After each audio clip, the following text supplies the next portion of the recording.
Hello, good morning, viewers. My name is Chadete Kofi Sansan, and I'll be your tutor for today's lesson. Today, we'll be looking at word classes. And first of all, in our previous lesson, we learned that words have been grouped into classes called parts of speech.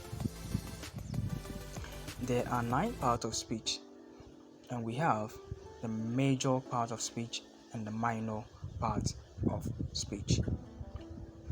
They are also known as word classes. Now, the major word classes are nouns, adjectives, verbs, and adverbs. These are the major part of speech. So let's move on to our today's lesson. Today's lesson we'll be looking at what is an adjective. What is an adjective? An adjective is a word that tells us more about a noun. It describes or modifies a noun. The big dog was hungry. So in this sentence, the adjective is in bold and the noun that it modifies is in italics. For example, a green car. You can see that the green there in the sentence is highlighted. It's an adjective modifying the noun car in the sentence. Another one, a dark sky. You can see that the dark there is highlighted, which is the adjective modifying the noun sky. So now, identify the adjectives in the following sentence. I hope your answers matches with mine. So let's move on to how the use of adjectives. Adjectives modifies a noun or pronoun by providing descriptive or specific details. Unlike adverbs, adjectives do not modify verbs, other adjectives, or adverbs. Adjectives usually precede the noun or pronoun they modify.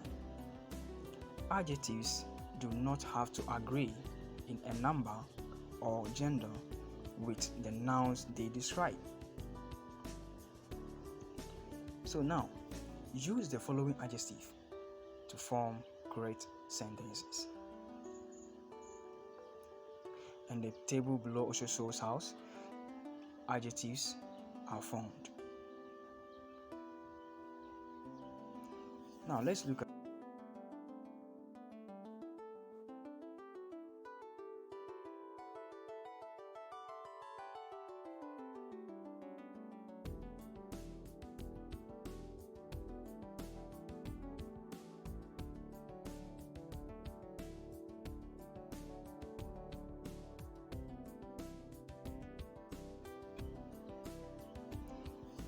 at degrees of adjectives.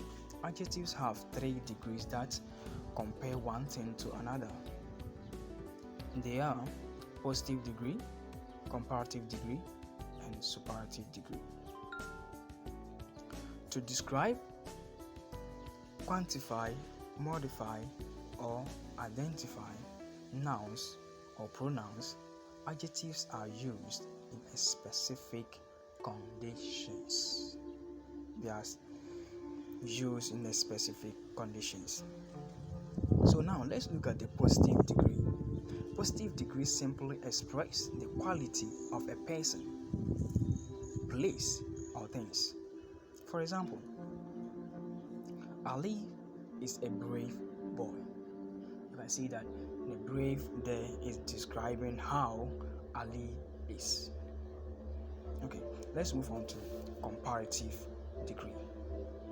Comparative degree, a degree of adjectives which is used to compare two personality or things or their qualities is called comparative degree.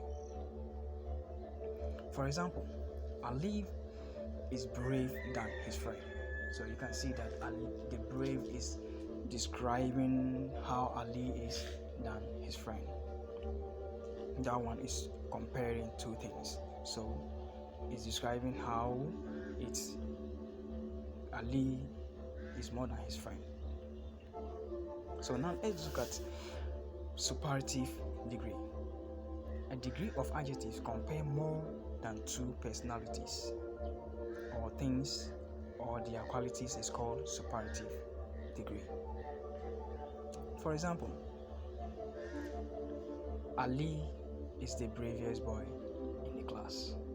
Now you can see that the bravest there is now comparing, it has been added est, which is now comparing more than two things.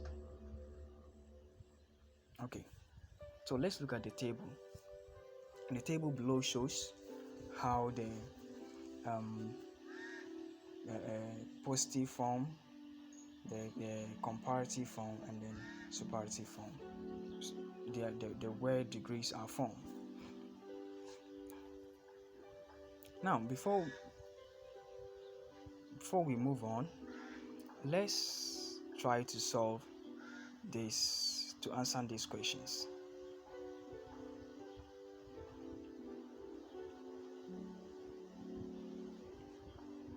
I hope you have gotten all the answers correct as I have put it there. So now let's look at rules for forming degrees of adjectives.